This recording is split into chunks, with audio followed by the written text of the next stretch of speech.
সালামু আলাইকুম। আজকে একটা প্রবলেম নিয়ে অনেকক্ষণ ঘাটাঘাটি করলাম। এটা হচ্ছে ডিভিশন 4 এর 806 নাম্বার রাউন্ড। অ্যান্ড এটা ছিল একদম বেসিক লেভেলের একটা প্রবলেম।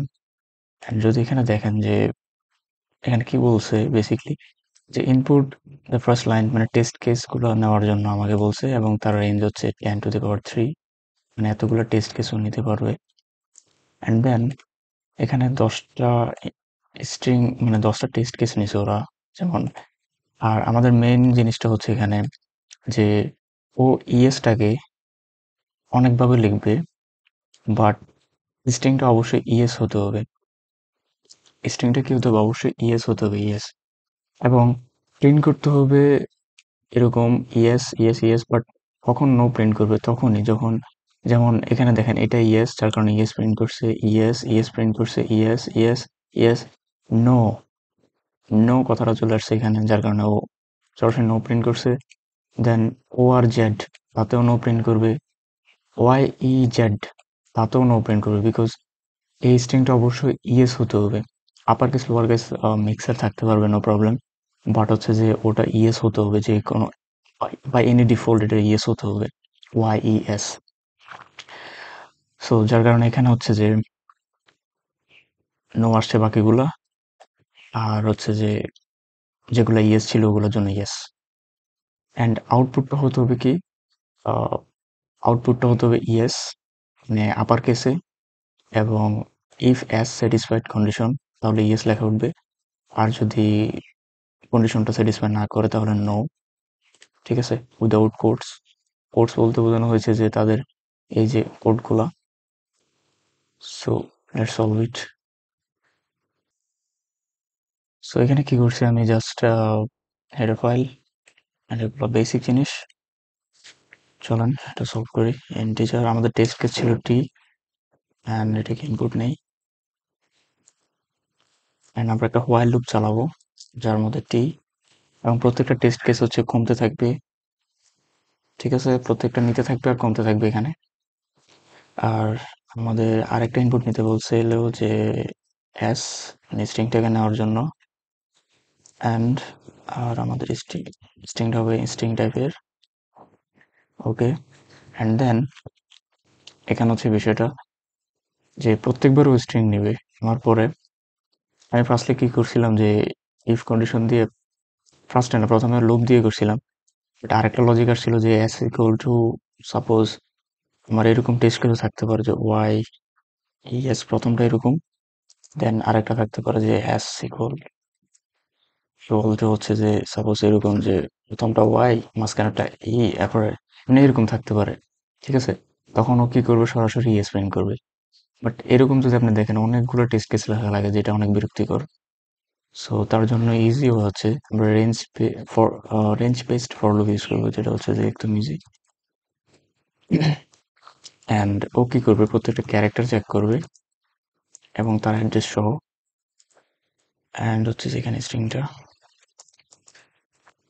প্রত্যেকটা স্ট্রিং হচ্ছে যে ক্যারেক্টার বাই ক্যারেক্টার চেক করে ও কি করবে, এই যে আমার অ্যাসটা আছে, ওরে হচ্ছে ও আপারে কনভার্ট করবে। ঠিক আছে, ও আপারে কনভার্ট করে দেবে, কনভার্ট করে ও হচ্ছে সিতে রাখবে। ঠিক আছে, টু আপার সিতে রাখবে, and to upper C, okay. And then কি করবে ও, ও হচ্ছে যে যদি এই যে এসটা আছে, এটা যদি হচ্ছে ইএস হয়, ইএস হলে হচ্ছে ও সরাসরি কি প্রিন্ট করবে, যে ইএস প্রিন্ট করে দিবে আর কি, সোজা জিনিস। বাট এটা বিগিনারদের জন্য একদম, কি বলবো, অনেকের জন্য ইজি, বাট অনেকের জন্য কঠিন। আবার সলভ করতে পারলে নো প্রবলেম। প্র্যাকটিসের মানে হচ্ছে যে অভিজ্ঞতা থাকতে হবে, আদারওয়াইজ। যেমন আমি সি শেষ করছি অনেক আগে, জাভা করতেছি রিসেন্টলি। সো আমার সির অনেক অনেক ফান্ডামেন্টালসে এখন বলতে পারেন যে রিভিশন নাই। সো যার কারণে আমার প্রবলেম হইতেছে। আর নো প্রিন্ট করবে, ঠিক আছে? Slash end line, okay. So এই ছিল। আর এখানে কি হয়েছে? Overload function to upper matches argument list to upper.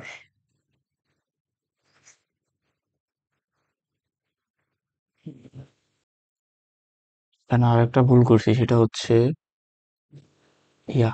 So এখানে তো পুরো স্ট্রিংটাও পড়তে পারবে না, ঠিক আছে? ওকে, দেখছেন এখানে আবার ভুল হচ্ছে। সো কি করবে হচ্ছে, ও স্ট্রিংটাকে নেবে, নেওয়ার পরে ও ক্যারেক্টার ওয়াইজ হচ্ছে যে প্রত্যেকটা ক্যারেক্টার চেক করবে, ঠিক আছে? পরে হচ্ছে ও আপারে কনভার্ট করবে, দেন এই সি তে রাখবে। এরপরে এরপর হচ্ছে যে ও কিন্তু অ্যাড্রেস নিয়ে নিছে পুরা স্যার, ঠিক আছে? ও সি তে রাখতেছে এবং প্রত্যেকটাকে আপারে কনভার্ট করতেছে। এবারে যদি ইয়েস হয় আমাদের ইয়েস প্রিন্ট করবে, otherwise not. Test case start করি। So test case, test case sir, yes expected output, okay. Oh no,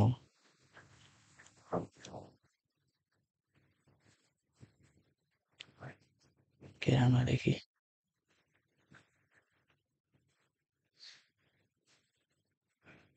ওকে, আমাদের টেস্ট কেস পাস। সো এটা ছিল মূলত প্রবলেমটা। সাবমিট করে দিছি অলরেডি একবার। লজিকটা এটাই যে ওইখান থেকে কি হচ্ছে, বারবার হচ্ছে প্রত্যেকটা ক্যারেক্টার ওয়াইজ প্রত্যেকটা ক্যারেক্টারকেও চেক করতেছে, করে ও আপারে কনভার্ট করে দিতেছে। সাপোজ এখানে ধরেন যে আমার একটা স্ট্রিং আমি এখানে দিলাম ওয়াই ই এস, ঠিক আছে? মাঝখানেটা কিন্তু লোয়ার কেস। ও কি করতেছে, ওয়াই এস এটা এইভাবে কনভার্ট করতেছে, অ্যান্ড দেন আবার লাস্টে এই পর্যায়ে এসেও চেক করতেছে এটা কি ইয়েস, ও ইয়েস, তখন এটা ইয়েস প্রিন্ট করে দিবে, ঠিক আছে? ওয়াই ইয়েস ডাইরেক্ট প্রিন্ট করবে। সাপোজ আমি এখানে ইনপুট হিসেবে দিলাম যে ওয়াই এ এস, ওইটারে আপারে কনভার্ট করি ওয়াই এ এস, ঠিক আছে? এরপরে কনভার্সন চেক করবে এটা কি ওয়াই এস, নো। সো এটা ভুলও এখানে আসবে না, সরাসরি এখানে আইসা ও কি করবে, নো প্রিন্ট করে দিবে। এ হচ্ছে বিষয়। বাট এটা কিন্তু পুরো অ্যাড্রেসটা নিয়ে নিছে। সিটা কি করতেছে, ও বারবার স্ট্রিংটাকে হচ্ছে পার কিছু কনভার্ট করে এস এর মধ্যে লোড নিচ্ছে, আর এসটাকে আবার এখানে চেক করতেছে। একটু লজিক্যাল, ছোট হলেও প্রবলেমটা লজিক্যাল অনেক। দেখেন এখানে মনে হচ্ছে যে সির মধ্যে আমার স্টোর করা আছে জিনিসটা, তারপরে তো আমি সি দিয়ে ইএস কে চেক করা উচিত না, কিন্তু না, সিতে এটাকে হচ্ছে আপার লোডে কনভার্ট করতেছে, করে এস এর মধ্যে রাখতেছে। তখন এই এসটা হচ্ছে আমরা কন্ডিশন চেক করতেছি। So that's it.